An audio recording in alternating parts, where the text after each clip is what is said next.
So I want to kick back to the cover letters video, which I think is step 6.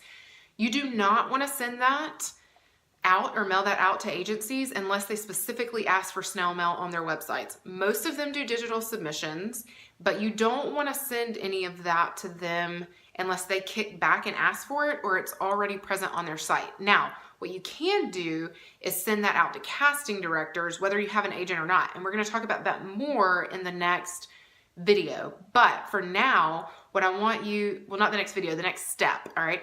But for now, what I want you to consider is that when you show up to a meet and greet or an agency audition, if it's an in-person anything, you want to have 3 copies of a headshot, an 8x10 headshot, and a resume rubber cemented to the back of it.